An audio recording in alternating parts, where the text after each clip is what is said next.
So hi, welcome to the Good Noise Podcast. We're here with War Stripes. We're gonna ask them some questions. I'm gonna start. What inspired you guys to start the band? I'll throw this one to the boys because I'm the newcomer technically, aren't I? So Ooh. yeah, I'd say we should throw this one to Chero because he. I was going to say we'll throw it to Aaron. Being Well, thrown everywhere. Chero initiated the band, I guess, by posting an ad on. There's a website called joinmyband.co.uk, and it's a really cool website where you can find people in your area. And I think Chero mentioned that he wanted to start. I think he called it a dirty rock and roll band. I can't remember. He's making stuff. And he had some really cool influences on there that I really liked the sound of, such as I think Royal Blood. Did you mention Queens of the Stone Age? There's a couple I don't think so. I've never. What was it now? It was. Do you know? I don't actually know. Royal Blood was definitely on there, but anyway, me and Aaron, we kind of like had the same influences. Yeah, Yeah, I guess. So I was looking for a new project. I'd been in a few different bands at the time, and I think Chero was in the same boat. We had similar music interests, so we thought we'd pursue it, and we got on straight away. Became really good friends right off the bat, and then we gelled really well musically as well.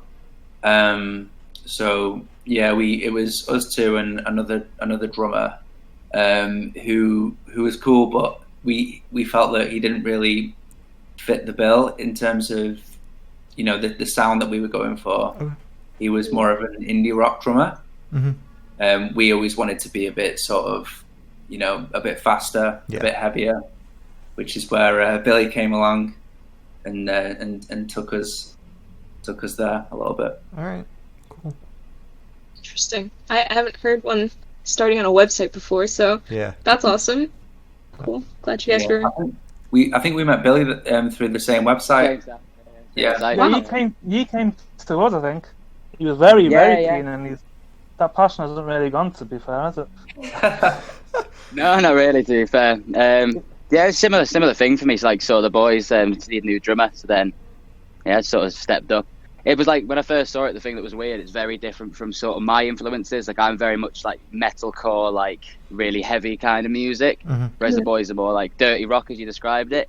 So I think obviously me bringing in that dynamic sort of just made us, I don't know, give us what we've got now. It's hard to describe what we sort of are at the minute, isn't it? It's like a mix between metal, slight bouts of indie. I agree. Yeah. Yeah, definitely. And then like maybe there's like a sort of dirty pop vibe. I don't know, like. Like sort of like Bring Me, for example, like sort of the route they've gone down. Yeah. Yeah, with less than bag of old tricks, isn't it? Yeah, it works very well. It's like we've gone in a bin of all the genres, and we just picked everything out and go try and put it all together. Throw it in a blender and seeing what happens. Yeah, man. Yeah. Like a musical tramp. Yeah. Cool. So, what would you guys say your writing process is like? It's different. I'd say. So I've been in bands in the past, and the way we used to write stuff was obviously we just all sit in a room, kind of thing, tinker about with different riffs, and sort of just bring it all to the table. Whereas the way we do this, Aaron's very good at sort of like making songs as a whole, if that makes sense. So. Yeah. Although he can't, not to say like bad, I mean, although he can't play like the drums and that, what works. So the way we do it, sort of, Aaron will write a riff, sort of build a song up around that, send me and Chero what he's got, and we just add our parts. But there's always sort of like he always has the big idea, if that makes sense. Like he always knows the direction he wants it to go. Yeah. So for me, my job's well easy. I just get sort of told like, this is sort of what I want. Do it a bit better. Happy days. So. Okay. Yeah, it's hard to describe. I don't know. At the same time, because I'll write a demo, and then once everyone's put their ideas into it, and everyone's put their own stamp on it, I tend to go back to the demo and listen to that, and it's ridiculous how much it changes once all the parts are the same. But for example, if Billy comes up with a unique drum beat, I'll play my guitar parts differently. Some parts get heavier, some parts, become softer. So it really just depends. And then the way I sing might even change as well. And the tempo always changes because Billy tends to play a lot faster than what I record. Yeah. But that works really well live. It just brings so much more energy to the table. Okay. Chiro usually adds some pretty cool riffs into the songs as well. Makes it so much more interesting when you've got some cool bass riffs in there as well. They always come together as well, I've noticed, in practice, because there'll be a load of songs when I have like a few minutes, and Aaron will be like, I've got this one, or one of us will come up with a riff that we didn't think anyone would be interested in, really. We just thought we'd play about with it at home. And just tends to work. Yeah. I'm gonna guess that what he was gonna say. Yeah. Yeah. And there he goes. Oh, he's gone. sorry. All right, we'll move right along. It's fun. So, what's the first song that you guys wrote as a band? Ooh. It's been nearly a year now, isn't it? It'll be a year next month. Are we in May? Is it May? It's May, isn't it? Yeah. Yeah. Good, yeah. All right. Shit. Okay, it's the White Walls. Yeah. But yeah, so I think it's June I joined. I think June 11th, something like that. What was the first song? What was the first song that we played with you? In fact, I know what it was. It was One for Sorrow. One for Sorrow, yeah, because that was the one on Spotify. That was like the sort of. I think that was like pretty much. It was Billy's audition song was a song called One for Sorrow, which was the first single that we released, and we knew we wanted Billy straight off because he knew this. It's a tricky song where there's loads of little pauses, and we like having those moments of just silence. Especially when we play live, it's so much more interesting than just having like a wall of noise. Yeah, we'll break parts up, and Billy sort of captured all those moments as as if he's listening to the single. So we knew he'd done his homework, so that was really cool. Okay. I think the first song that I actually wrote for this project initially was a song called Ain't Your Boy, which turned out to be our second single. That one changed quite a lot. So I kind of just wrote it as like a 4-chord, really straightforward sort of kind of pop rock song. That was kind of what I wanted to go for at the time. It changed a little bit over the course of the year that we were playing with it, and we finally put it out, and it had some cool synths on there and everything else. So we got to try a couple of different things out. Cool. But since then, we've kind of dropped that song because it didn't fit the dynamic, really, did it? Yeah, it didn't really fit with what we were doing. Because I felt like we just changed so much as a band, even though it's only been 2 years. All right. Oh, definitely. Cool. Yeah. Okay. Oh, interesting. Awesome. So, what does the name War Stripes mean? Like, is there a cool story behind it? Is there an epic origin? Like, do you want me to take this one, or because obviously it was the original drummer who sort of came up with it? Oh, yeah. I think me, Chiro, and the old drummer, we all had loads of different ideas, and I think we had a different name every couple of hours for a while. Yeah, that's fair. And we were just messaging back and forth, and then we eventually just really liked the name War Stripes. We thought it was kind of catchy, like people would remember it. And I guess if there is any sort of further meaning other than that, it's just about paying your dues and having something to show for all your hard work. I guess it's like a stripe of honor kind of thing, and all of our first, pieces of artwork would reflect that as well. We had stripes on everything. So, yeah. All right. Other than that, it didn't really have any meaning. We just wanted a cool name. I mean, that's more meaning than most bands give us, which is, we just kind of like, this is the name that we decided on, and there's no meaning behind it. So sometimes we have to make stuff up for them, actually. Yeah. Really? We get creative over here. You just decide on the name. Yeah. I feel like, he's gone. It's gone. Oh, we lost him again.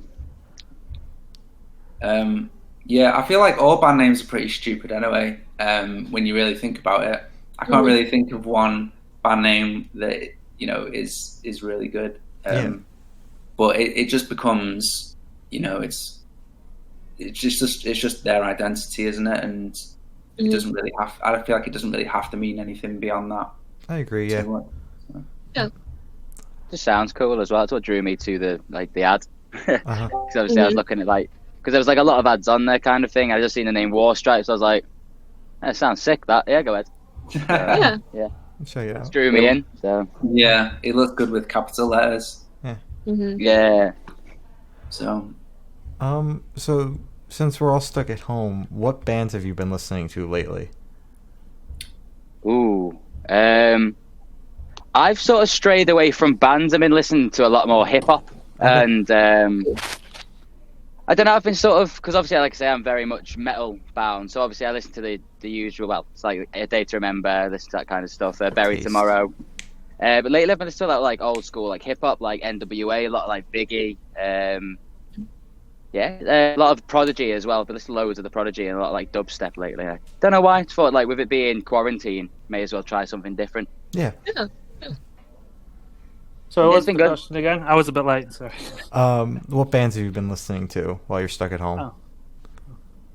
I kind of a bit more old school in the way that I like listening to new bands, but then I really like the old stuff. So I just listen to a lot of Tenacious D and Lonely Island, if I'm being completely honest. Okay. But if I'm being really honest, but I like a lot of everyone else, like Royal Blood and Beartooth and stuff like that. And, some heavy stuff.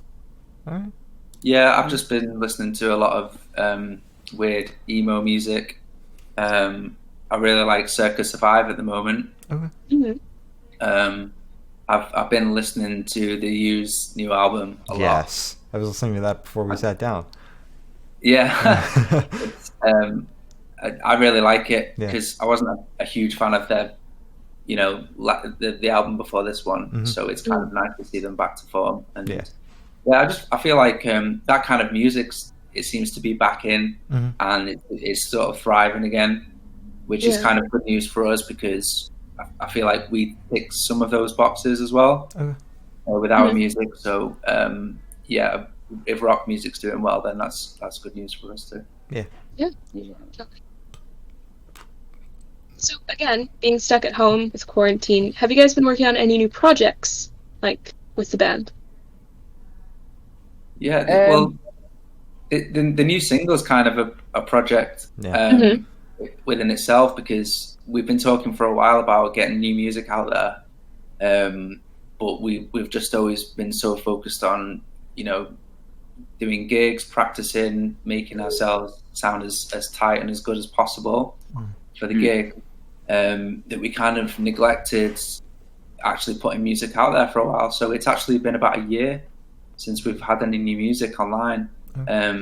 So it was definitely a long time coming, and that year just flew by so quick that we didn't even realise. So we're still a fairly new band, and we still kind of need to show everyone what we're about a little bit.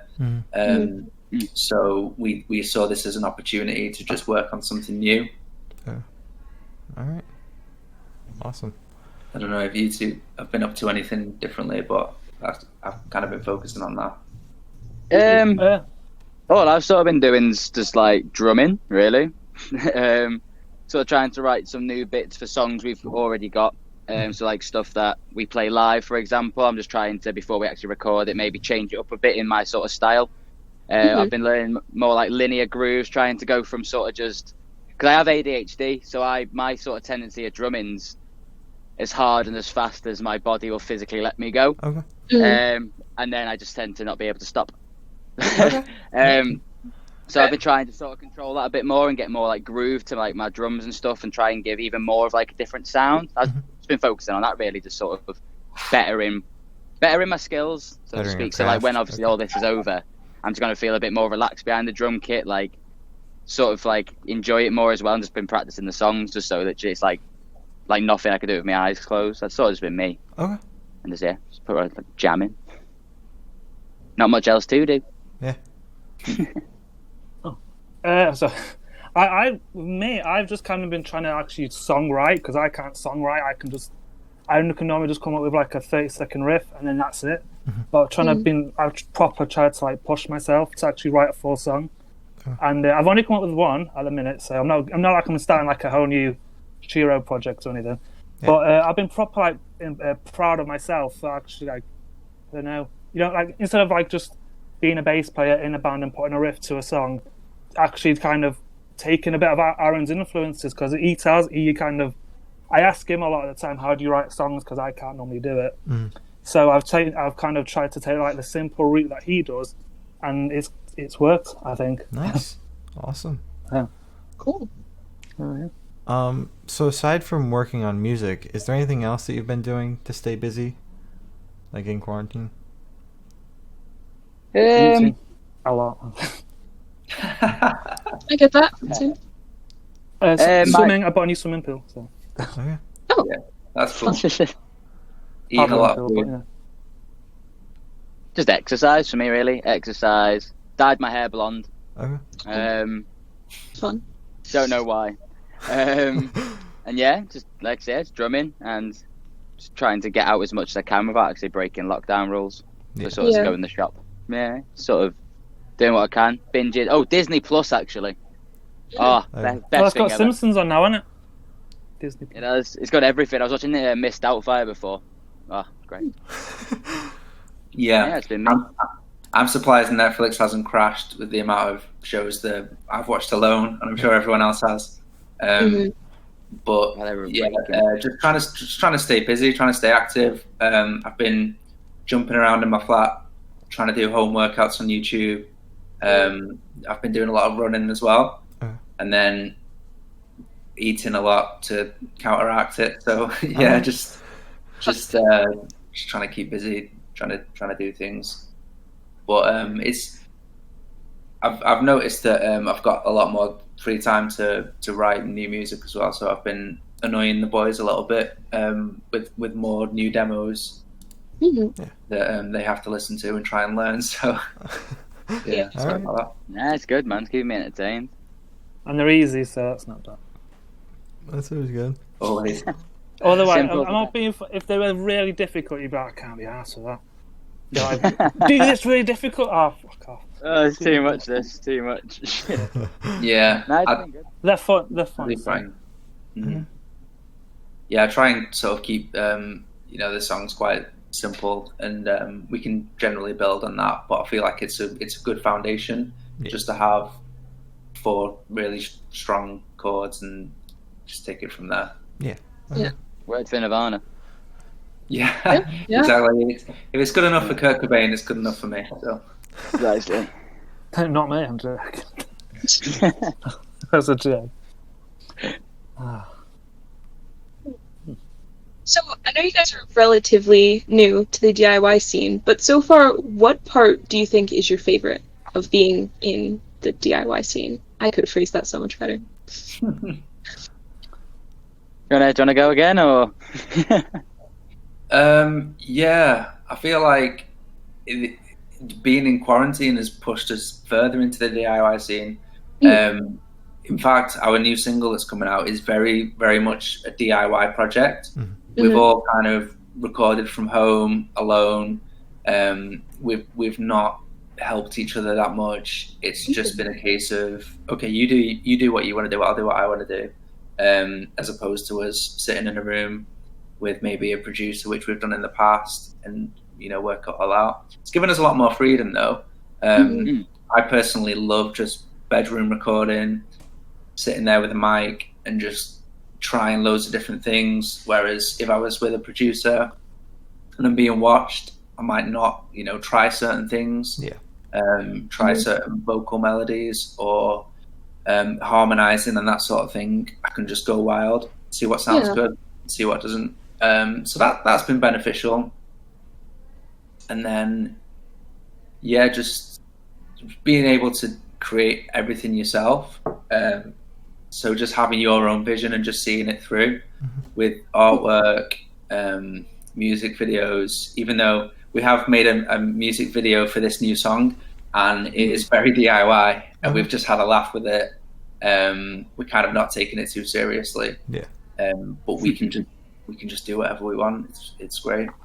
Yeah. And it's because we recorded at home, it kind of given us like an excuse for it to kind of be a bit rough sounding, so kind of give it a bit more like character. So it's like we can put a bit of a backstory behind it. So like, while lockdown was going on, we did this, and it kind of almost symbolizes what we kind of all went through. So like the quality may not be that great, but it's like, well, we all did it without like what we would have had in the outside world, if you know what I mean. So so it's kind of like, okay, so it's not like, so people can maybe appreciate that a little bit more, rather than if you go into a studio, spend loads of money, and it's like, okay, so it sounds like your other stuff, but this one's like, okay, got a bit of a backstory behind it. If you more emotion, isn't it?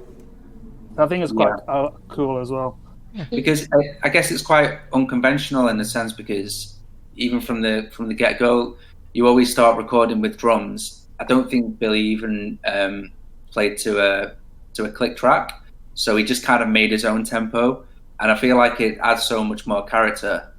Like the song's got so much more character than anything we've recorded before, and it's kind of fitting with the theme of lockdown, like Chiro said, but also with the theme of the song as well, because the song's about going drunk and getting messy and having a good time. So it kind of fits with that as well.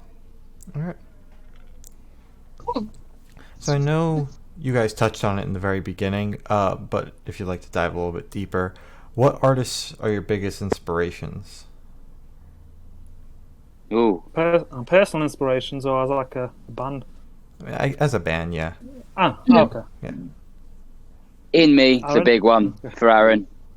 In Me's been like sort of, regardless of how our sounds changed, I've noticed Aaron always goes on about In Me. Okay. Like they are like your sort of go-to, I'd say. Like that's like our biggest. I'd say that's always the one that's there that just sticks. Like In Me. Yeah. I'd say Royal Blood again. That's a big one. Like we love. Like I just love what Mike Kerr can do with just like a bass and the amount of effects he's got. Like we like that sort of. It's simple, but with enough effects, it just sounds fat. You know what I mean? Yeah. It sounds like meaty.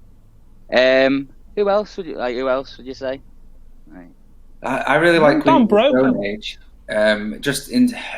I've got loads of different influences, but in terms of how we sound, we get told a lot that we sound a little bit like Queens of the Stone Age, which is like really nice. I kind of can hear a lot of Manchester Orchestra because that's like so ingrained in my influences that I just see it come through in the songs as well, which I like.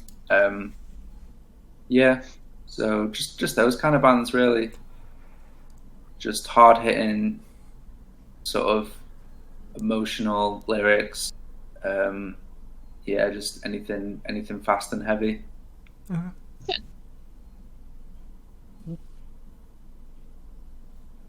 you okay? I thought, yeah.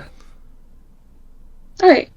So, what was your very first concert that you attended? But speaking of In Me, which Billy touched on before, mine was In Me when I was 13 at Manchester Academy.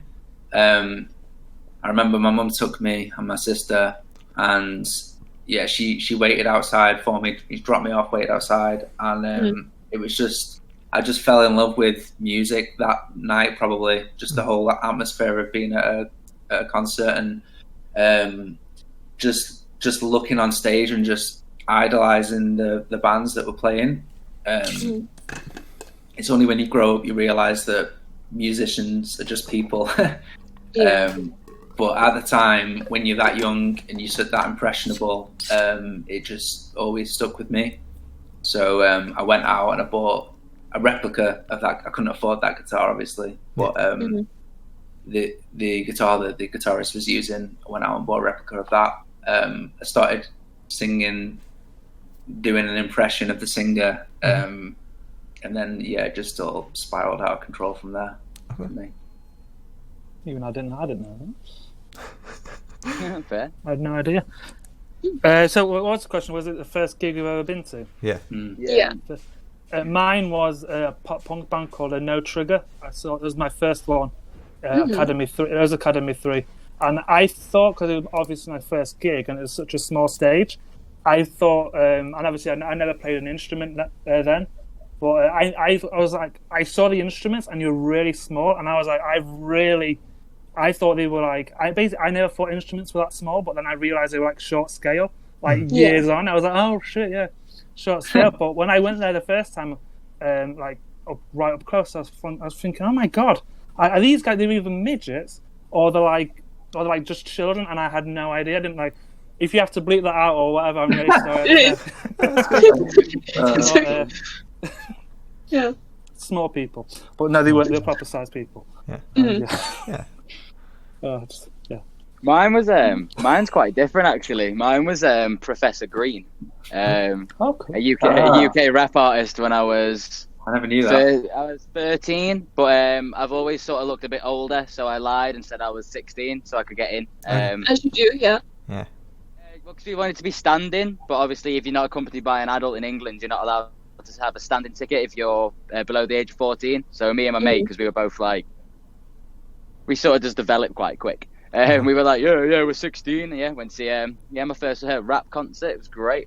Okay. And then how times have changed. Yeah. Yeah. Gonna have to socially distance in the pit now. Ooh. Yeah. 6 feet apart. 6 feet apart at all times. So do you guys go to a lot of gigs too? I go to a ton of concerts. She doesn't. I've been to 2, and that was last year, and I was planning to go to 4 this year, but they've all been canceled now. So. Yeah. It's still frustrating. Yeah, I agree. Yeah, we had 3 that we had planned, and one of them was the biggest gig we would have ever done. Damn. And that was actually in the same room where me and Chiro went to our first concerts at Manchester Academy 3. Okay. Where we just mentioned we were meant to be playing there. Mm-hmm. How many? Headlining as well. So. Oh. So yeah. How big is the room? So that for us that was like a big deal, and we were so excited. But hopefully it'll be rescheduled, and we'll get to play there again. Yeah, definitely. They've done it for July, haven't they? So we'll see. Yeah. We will see. For now. I doubt that'll happen, but you never know. Yeah. Exactly. So how big is that room then that you guys are going to headline? Like how many people does it hold? Do you know that? I think it's not that big. It's maybe is it 500? It might be in 2. Yeah, I don't really think it's that. I think it might be 200 or something. Oh, okay. Yeah. No. Still decent Yeah, size. it's a good sized room. And as I said, because it was the first time we ever saw a band live, it's just so kind of surreal to think that we were going to be playing there. So yeah, I get that. As a headline band as well, it's just kind of a dream come true. So hopefully, because we just got offered it as well. It was just out of the blue, so it wasn't anything that we like applied for either. So to actually get a promoter that we worked with before to actually go to offer it you, it's like wow, okay, bloody hell, damn. Thanks all. Like to me, it seemed like we didn't deserve it because it was just kind of like. Even though, like, obviously, we must have earned it in some way, but when someone just kind of hands it you on a plate, it's a bit of a shocker. Yeah, you didn't really do anything to get it. We had worked with that promoter before. We did work with that promoter before, and I think maybe twice. And we've always, we always try and put on a good show and bring a lot of people down and sell a lot of tickets. So yeah, I guess that's why they offered it to us. Yeah. Well, I hope you guys get to play it when this is all over, whenever it decides to be over. Yeah. In a few years' so. time, probably. Yeah, 5 years from now. Oh, dear God. Maybe. If we're still a band. Yeah. Joking. We will be. Uh, We will Safe, be. that's it. All right. If you guys could go to any show, past or present, what show would you go to and why? Ooh. Any Doors concert for me. Okay. I've always me and my dad have always loved the Doors. That's sort of been like our band since I can remember. And like watching the film with Val Kilmer, watching just videos of Jim Morrison, that is the one man I would love to see live. Oh. My one dream. If I could go back in time, 100% I would. It'd be brilliant. Mhm. All right. 100%. Cool. I was, funnily enough, I was watching Nirvana earlier. I think it was 92. Reading. It might have been. And I was watching that, and I was just like looking at the crowd, thinking, I was just jealous. I was just looking at the crowd like, I'm jealous of all you people. But also just knowing that, you know, like one day that you wouldn't be able to see that band anymore. Kind of sad as well. But yeah, I just kind of thought like you guys didn't know how lucky you had it. I hope you appreciate that gig, because I would have loved to go and see that. So yeah, Nirvana would be a big one for me. I think mine would have been Queen at Live Aid, even though like I'm not like a massive fan of them now, but when I saw like the film, and I even though I've seen it about like 10 times, like even clips of it, I always try and watch it till the end, to like the last scene. But even when I watch it, I think, oh my god, like the goosebumps you would have got, even if you knew the backstory of like what was going on with him and stuff like that, the adrenaline you must have been feeling. Like I would have just, even though I would have been squashed, no doubt, but I would have been just loved to like seen it and think, holy shit, this is like, because this is I don't know. I know I'm rambling a bit, but to basically be in like a presence of like a band that you will never actually experience in our lifetime now, because obviously for obvious reasons. Yeah. But because they're so iconic, and it's like the experience would have been pretty sick. So yeah.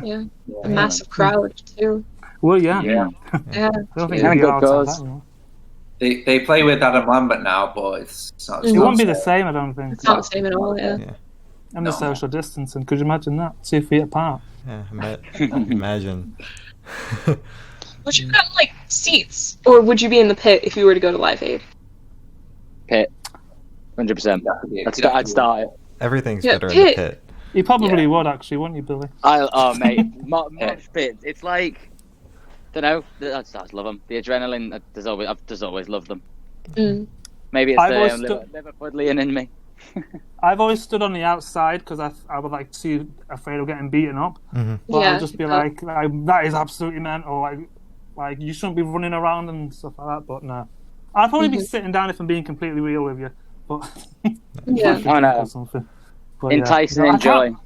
Oh yeah, you're being too dangerous. Kill yourself. Or whatever. Yeah, I like to watch the pits from afar, you know, Well, like yeah, from the exactly. side. Being Like nice it and safe. can be happening right next to me, but like I'll stay away from that. Yeah, Yeah. that's too dangerous. Yeah, Nah. I'll be Yeah. right in the middle. Iceberg or something. Dead center. of course. Always. That's terrifying. Always. Come out on a stretcher or something like that. Yeah, It was Oh, worth jeez. it. it was worth it. I swear. There's no point if no one leaves like injured. There's no point. Yeah. True. It's I'm like Your wallets. I'm the Your kind of wallets guy, and everything. I'll usually jump in for the encore, so I'm less likely to get injured if it's just for 2 or 3 songs. Yeah. And Yeah. then I'm not going to get too tired, Mhm. and then just be a sweaty mess for the rest of the gig. Yeah. It's fine, because after the last song's done, you can just head straight for the door. It's fine. Yep. Yeah. You're good after Oh, that. that's the best part though. Like that's like your one excuse where you can look like a hot mess and get away with it. Like yeah, from first song to last song, every single pit I get involved. I'm not bothered. All right. Good. Yeah, that's fair. That's fair. You Good, got it, man. man. You got it. Yeah. Mad. And you're afraid of missing the show, though? Because when you miss Yeah. the show, if you're kind of getting beaten up in like a... Well, no, because I go Well, more. preoccupied. Well, yeah. The music, if that makes sense. Like, I love hearing the music. Like, seeing them play it, to me, like, it's impressive, obviously. I love watching the bands, but at the same time, I'm listening to the music. Like, they entice us to do that, you know what I mean? Most frontmen will be like, open a mosh pit. So I'm just like, you're playing me music, you're telling me to go and kick this guy in the face. All right, then. Bam. I'll go kick him in the face. I just sort of Why is there security? Do you know? Well, they, like I say, they encourage it, like Wall of Death. So I'm just like, all right, that's what you want, you know? So, yeah, I suppose they wouldn't give it that name if they didn't really want that, would they? You know what I mean? Terrifying. Wall of Cake or something. Oh, Wall of Cake. Like, nice. Yeah. I kind of agree. I kind of agree with both of you, because to Jero's point, if you do want to see what's going on, but you kind of have to be dodging elbows and fists, so you kind of have to focus on that a little bit, ducking and moving. But yeah, at the same time, it is fun to get involved and jump around. So we try and incite that at our gigs as well. Yeah. Always. Yeah. Don't just stand off. Yeah. We always 2 try. or 3 people that come. Yeah.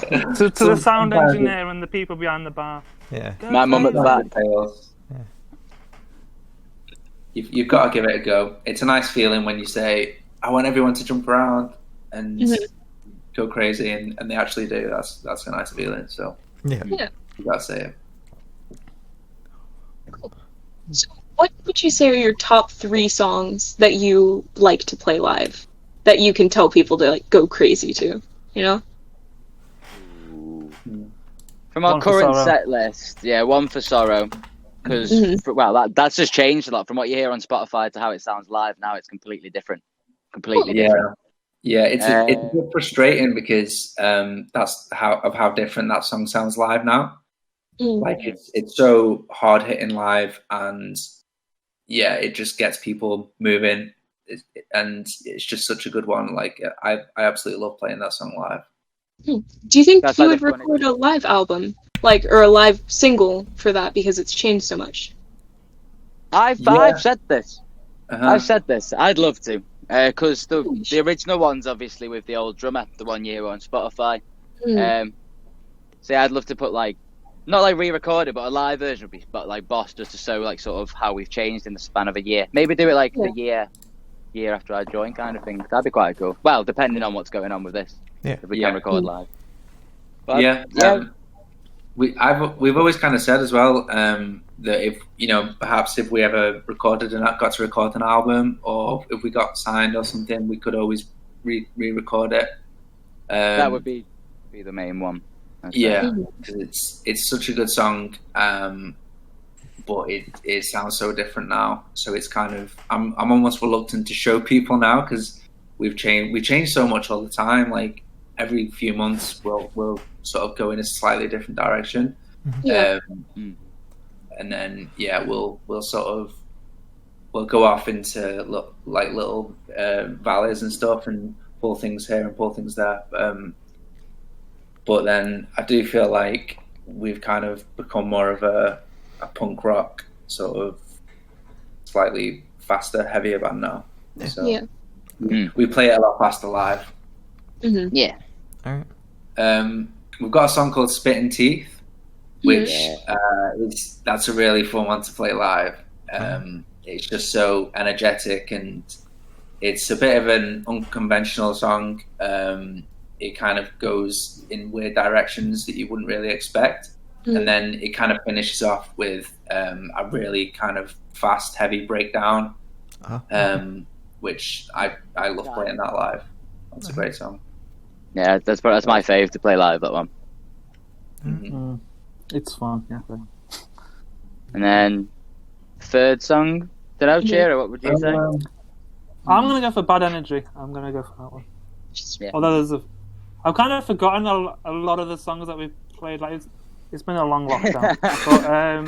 But, we've dropped quite a few songs as well. Not dropped them, but we just don't really play them anymore. Maybe we'll bring them back. But I like a lack of energy on a lot of them, but they fit the indie style we had with the old drummer, but obviously with a sicker drummer that we have that amps up everything. You can't really play a dead slow song with an indie track with with metalcore drummers, it'll be a bit like Arctic Monkeys, kind of, but like on crack, I suppose. But...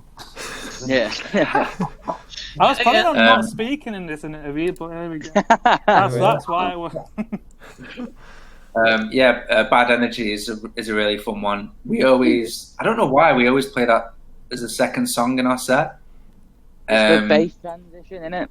Like the way the way One for Sorrow ends, and then Chiro just sort of goes straight into his bass riff. It's just always worked. Like it's always went One for Sorrow than that in the like as of late anyway. And it just worked. I don't think I couldn't imagine that changing. It'd be weird. Like. Yeah, I like like from muscle memory, like if we went One for Sorrow then a different song, I think I'd naturally just start playing Bad Energy. So, yeah, it's a really good second song, isn't it? I think it's just really heavy, really in your face, catchy, just everything that we're about. But it's never felt like a big single or anything. So it's just. It's just like this is what we're about. This is what you're going to hear for the next half an hour, rolled up into one song. So yeah, that's a fun one to play live. Okay. It's definitely the most unique as well in terms of like effects, I would have said. Yeah, it's one where I can just throw lots of reverb in there. Nice. There's a guitar solo in there as well, which is nice because. As a 3-piece, we try and stay away from guitar solos, so we don't have, a rhythm guitarist to play chords and riffs as I'm doing a guitar solo, or vice versa. So, it's one sort of rare opportunity where I get to play guitar solo, which is nice too. Awesome. So I think you guys kind of touched on this already, but what would your dream venue be like to play? What's your dream venue? Oh. In the world or in Manchester? Oh. The In world. the world, yeah. Top Wherever. In the world. For me, it's been my dream for years, and it's just because it's my hometown. Liverpool Academy has always been my sort of either there or the Cavern Club in Liverpool, obviously because they're the Beatles. But yeah, just hometown for me would be brilliant. Like because that was where I went for my first gigs. So obviously the boys went to Manchester for theirs. I'm from a different neck of the woods, so either there or half time at a Super Bowl. That'd be pretty sick. That would be pretty sick. Yeah, that's it. Them two. Yeah, that'd be sick. With dancers and flamethrowers, the full works. Yeah, I think I always had this weird little dream where I'd be on the Vans Warped Tour. Oh. But that's ended now, hasn't it? I think it's over, but ago. I mean, I wouldn't be surprised if it came back in a couple of years when Kevin Lineman needs money. So yeah, maybe if we sort of build our name enough, that'll come back and we'll get asked to do that. Yeah. that would be a dream. Yeah. Other than that, there's a few places. Albert Hall in Manchester. I'd love to play there. It's like a big sort of cathedral-looking place. O2 Apollo. Just maybe like a big stadium or something would just be unreal.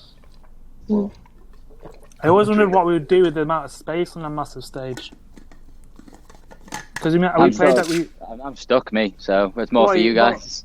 Well, because the last gig we played was like the biggest stage we did, and it was like I was looking down and I was like,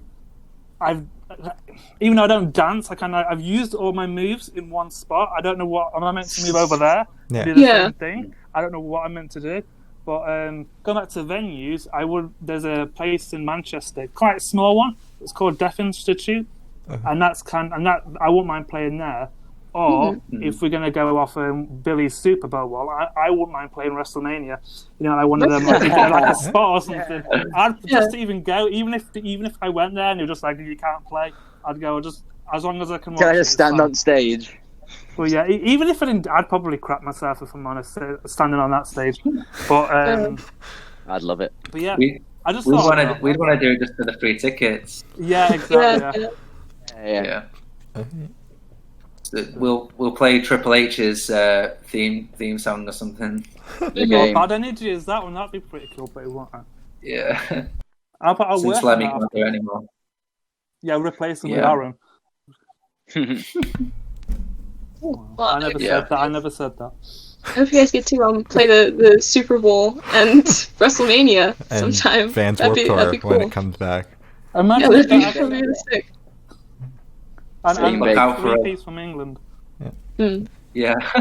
Look out for us in next April. WrestleMania Yeah, Okay. 7 or whatever it will be. exactly. It's an exclusive from us. Imagine if this actually happened. That'd be pretty cool. Exactly. Straight out Yeah. of lockdown. Well, the Back at producers see studio. this. Right. Yeah. Mhm. Cool. So where How do about you you guys? guys? Sorry. Oh no. I was gonna ask. Sorry. Like, what about you guys? Where would I'm not sure if you guys are in bands, but if you were, where would?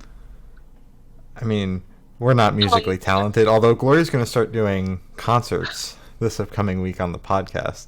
So I'm sure she has somewhere she wants to play that live. Oh man, yeah, I'm doing concerts on the podcast now. I have a lot of instruments. Basically, I can't play any of them.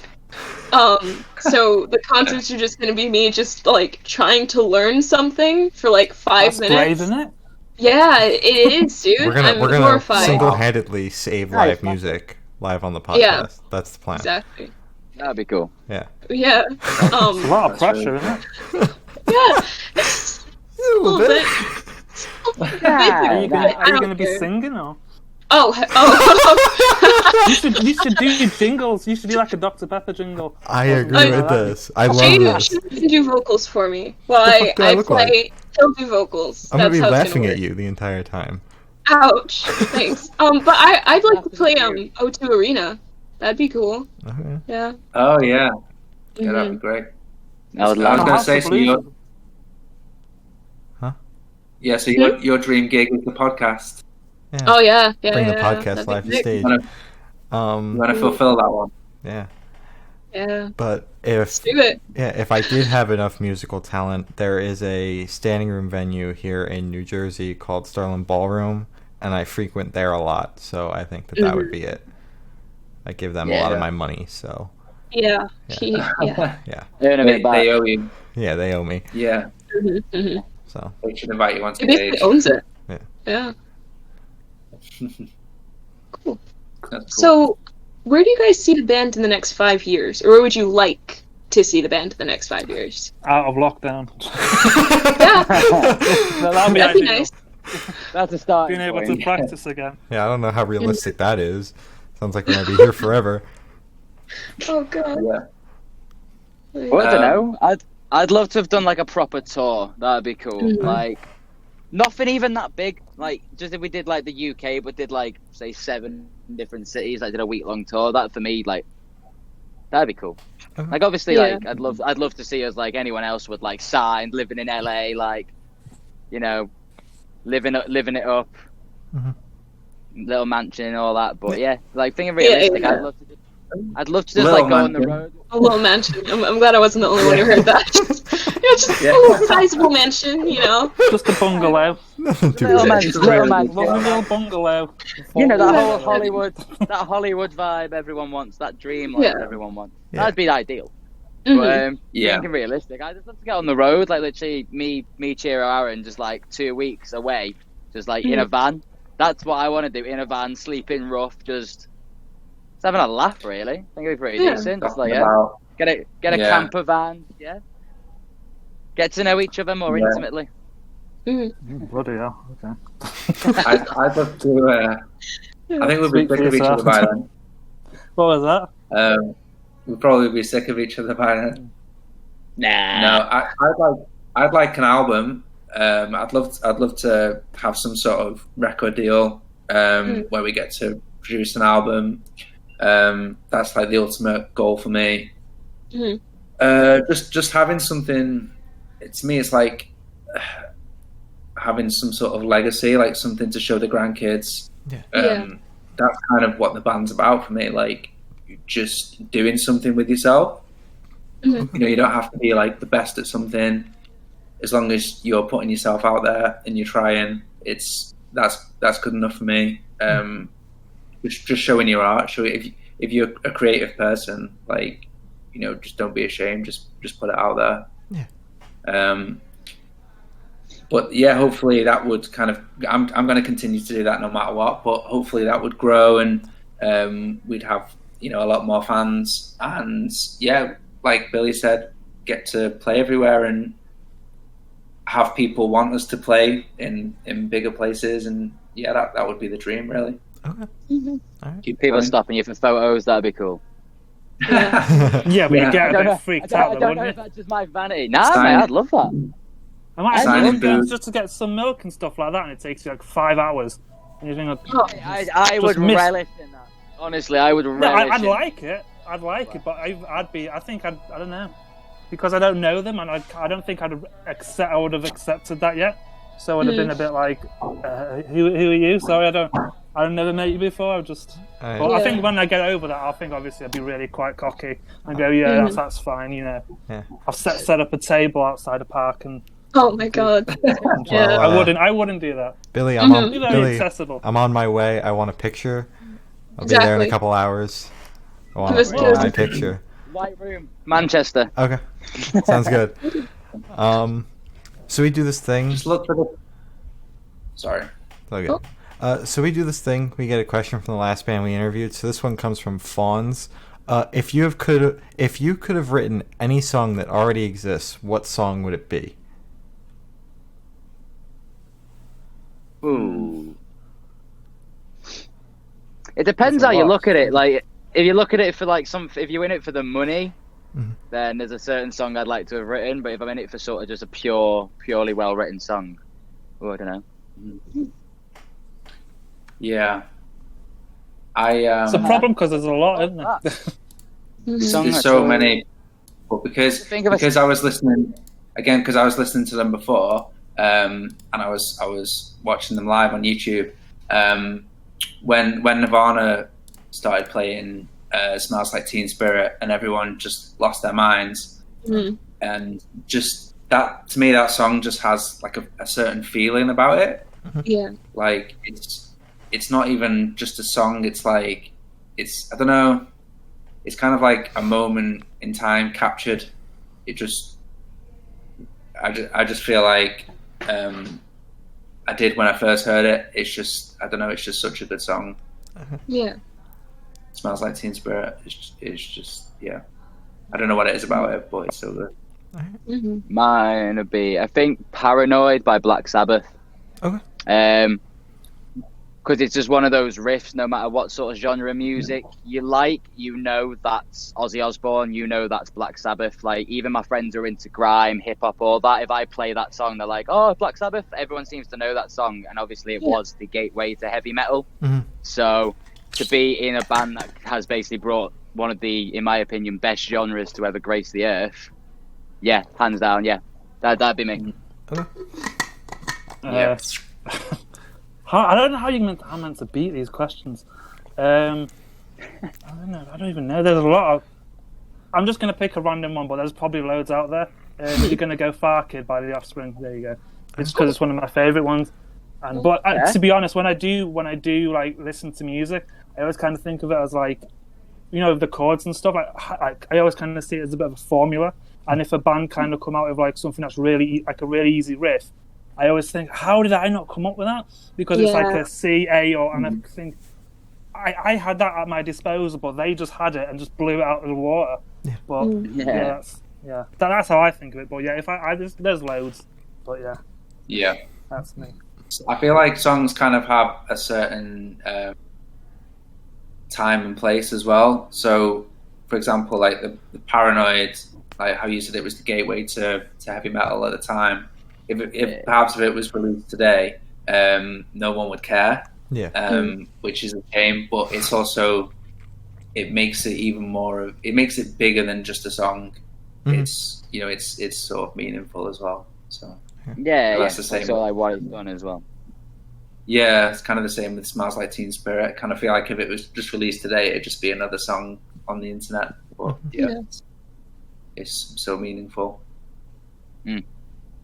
That makes sense.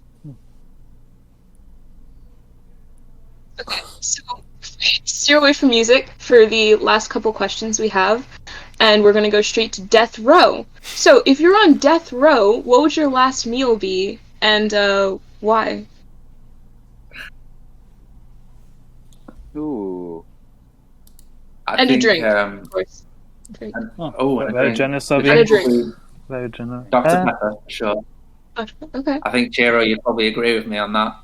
I would, but then I'd probably go. I do not actually. No, I don't know. What would have like the most gruesome effect if you kind of got blown up? It's blown up. No, but you said on death row, didn't you? I thought it's kind of like if you. I think they just inject you. Yeah, sorry. Oh, right. I thought it was like you say fry you or something. No, I don't think so. they do that. God. Yeah, not anymore. I watched the wrong things on Netflix. I apologize. Maybe in medieval times. Yeah, sorry. I think they just inject you. I'm gonna go for tea and a nice pizza. I can't think of anything else. Yeah. No, last meal, man. You've got to go all out. For me. All right, then I'll have a chocolate sundae as well. There you go. Okay. Oh, you're a simple man. Nah, man. Doing it wrong. The lobster tagliatelle. Okay. 100%. Lobster tagliatelle. Banging dish. You want a forest gatto on the side, hot cream.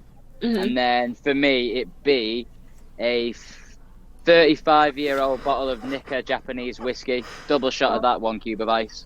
That's how I'd do it. Wow. Oh, wow. Down to the I have ice. expensive taste for how smart I am. Yeah. Right. That's a very sophisticated answer. Mm-hmm. Yeah, I think for me it'd just be something cooked by my mum because you won't have had that in a while and you can't really replace that. Yeah. So I'd just be like, get our Sharon in the kitchen, get a pasta bacon or like a shepherd's pie or something. Mm-hmm.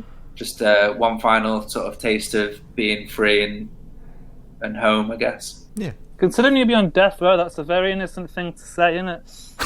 Considering like you've done something really bad to put you in that position, I've loved my mum's cooking. Yeah. I've loved nothing more. I've just done something really bad. But well, I would like to feel at that point I've repented my sins and I've asked Jesus for my forgiveness. So at that point, I'm innocent again. You've covered all grounds. I forgot that's how the justice system worked. Yeah. I've repented, Sorry, let me go. I'm innocent now. Like I didn't kill that guy 20 years ago because I've repented. Yeah. Exactly. It works. Yeah, of course. So if you could live in one fictional world for a week, where would you live? Ooh. Rick and Morty. Ooh. Nice. Yeah, Rick and Morty. Just because you've got the advantage of going absolutely anywhere. So Yeah. I'd like to see some glip glops and all that. Would be grand. Yeah. Yeah, that'd be me. I'm not gonna. I know it's based on like obviously like American stuff, but GTA like San Andreas or something. Something like I don't know. Obviously, well, I'll probably end up dying or something because I'll get run over or whatever. But I think that'd be pretty cool. But then I'll come back to life. It's a computer game. It's a computer game. Yeah, you respawn at the hospital. Exactly. There you go. You can bunny hop about 100 feet. Well, exactly. You just beat the system. So, there you go. That's the best answer we've gotten. Mm-hmm. Everybody else is like, I think I would die in this world. You beat the system. You can just respawn. Well, do you know exactly? Do you know what I mean? Exactly. And the thing is, I get a few bonuses as well because I'm a rock star. So it's cool. Yeah, I don't need to true. work ever again. So Yeah. try and beat that. Aaron. Yeah, it's the only place. It's the only place where you would die, and then be released from hospital, run over to someone and mug them in the street. And you would have paid your bill. Yeah, exactly. That's a pretty cool world to live in, I guess. I don't even know. I think a weird thing for me is I used to watch a lot of like American sitcoms and stuff, and I always kind of thought it'd be cool, like if I was watching Friends when I was a teenager or something, and I would imagine that I was like Rachel's new boyfriend or something on the scene. Mm-hmm. Like if I just popped in and popped up in an episode of Friends. Yeah, and I was in it for like half a season or something. Yeah. And that's my whole existence. That's it. Starts and Basically, finishes. like the Paul Rudd of Friends, you just pop up for a bit. Oh, yeah, exactly. I think that's exactly who I had in mind. Mike, Paul Rudd. And you turn into Ant-Man and then fly away. Yeah. And then, but they don't fly, do they? So 15 years later, you turn up as Ant-Man. So it's not a bad existence. you're raking it in. Exactly. You're just confessing you really want to be Paul Rudd, isn't it? That's what this is. You just want to live Paul Rudd's life. Pretty much. Don't we all? He's a cool guy. Exactly. He does not age. He does not age. He doesn't. That man- Isn't he like 50? I would. Yeah, he's in his 50s, and he looks better than me now. So yeah, 50. I'll be Paul Rudd for a bit. It's fine. I'll be take Robin it. Williams, to be honest. I'd just have his Dead. personality, because I think, no, obviously, I'm going to be a dead person. But Yeah, I was gonna say when he was alive, to have like if I could have like, if I was half as funny as him, I'd have like a comedy career. Just if do you know what I mean? Yeah. But yeah, that would be pretty cool. I'm not sure if that counts as a fictional life, but yeah. I mean, There's no Well, rules. it's not, because it's not yours. So. yeah. Oh, yeah, there you go.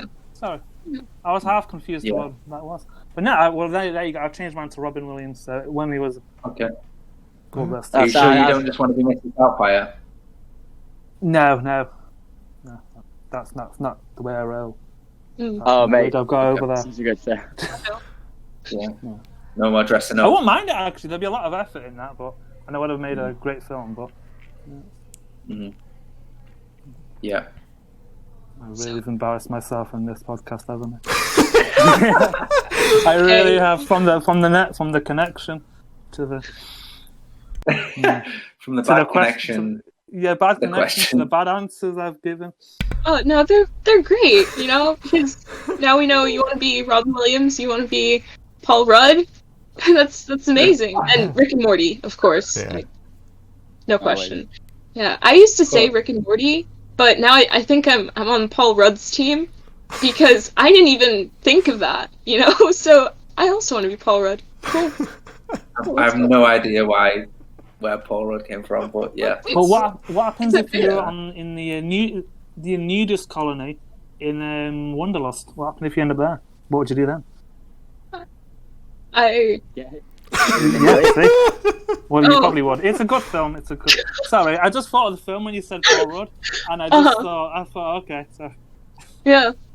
Oh, So it's a lot to God. think about. It's a lot to think about. Yeah, it is. Definitely. So, Yeah. go watch the It's film. only a week though, so I don't know if I'd be able to live through all of his movies. Yeah, maybe. Yeah, that's true. Oh, was that the question just for 1 week? Yeah. Yeah, it was just a week. Oh, Yeah, for 1 week? Oh, sorry. See, one of us They're like gone again. yeah. Oh, my That's God. pretty Connection cool. obviously gone. That's a great question. Thank you. Thank you. It's one of my Forget the favorites. music. Yeah, Oh, it's just exactly. Yeah. We should just focus on fictional questions only. Death Row and Yeah. fictional worlds. Death Row. Yeah. Yeah. of course. Just do that from now on. Exactly. Just those two questions repeated after each other for like 30 minutes. I Perfect. think that'd be good. Yeah. You'd have to reword them, obviously. Oh, of course. Yeah. Why, yeah. why would we do that? Same question, Just back to reword back. Different Exactly. answer every single And then time. yeah. I mean, your next Or like- question could be, what fictional character would you be for a month instead of a week? Yeah, yeah. You could change it up a little bit. Just mix it up just a little bit, tweak it. I think we have to do an interview like that now, Glory. I think we should try it. I think Next we one. should. Yeah, next one. Fun. It's gonna be horrible. Okay, so I have the pleasure of asking the last question and probably the most important question we've asked you guys. What is your favorite color? Red. Red? Solid? Purple. Purple? Nice. Purple. Why purple? Yeah. It's an interesting one. That's meant to be Glory's last question. You just taken it from her. How dare you? I have one job. Sorry, L. And you should steal it. And I apologize. I hope you regret that. The one thing you regret in lockdown is taking someone else's question. L. Get out of the box. You're very welcome. Very welcome. Get out to mix Sorry. of red and blue. I've always liked it. Like, Then if you want to make it sentimental, from my hometown, obviously 2 football clubs, Liverpool and Everton, both colours combined, are red and blue, which make purple. Oh. There you Oh, go. it's wholesome. That's nice. Yeah, wholesome Yeah. answer. Yeah. I always liked green when I was a kid. Why do you like green? I said it once to be different because I said it once to be different because all of my friends said the typical red and blue, Mhm. and I was like, well, I like green, and then I kind of had to stick to it for a while. I So get that. then everyone remembered that, and then my mum for years was, Aaron, your favorite colour is green, isn't it? And then I just had to be like, yeah. But I So kind you of basically fell got out of love with forced into it. Yeah, I feel like it Peer wouldn't pre- be, but I still say green for some reason. Mhm. Okay. Always, Fair always enough. stuck with it. Yeah, that's fair Well, enough. so you're kind of trapped with green. Green with I'm envy. stuck with it now. Oh, I'm stuck for life. L. sad. Very envious. Mm.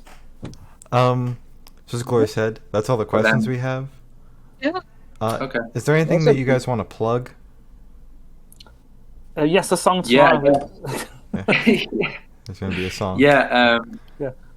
We've got a new song out tomorrow. I don't know when this podcast is going to go out. Oh, way past tomorrow, yeah. So, Oh, yeah. yeah, they're dropping a new song So- May 8th. 8th of May. Yeah. May 8th. Yeah. So I guess the song's already out for anyone listening. Yeah. But yeah, we've got a new song out called Glad Rags, and that's available on Spotify, iTunes, SoundCloud, and we've also made a DIY music video as well, which is on YouTube. So yeah, check that out and send us a message. Let us know what you think. And be nice. Be very nice. Links In to the all comments. that. If you hate it, tell us you Don't be liked it. abused. 'cause- Yeah. Yeah. yeah, We want God. positive reinforcement only. Exactly. Yeah. Otherwise, we'll just delete the comments otherwise. So. Yeah. Yeah. We'll exactly. hide the replies on the tweet of anything negative. Do you know what I mean? Yeah. So Mass report all the accounts. Oh, sorry. exactly. Yeah, Block them. So links to all that will be down in the description. So thanks for sitting down with us. This was War Stripes, and we're the Good Noise Podcast.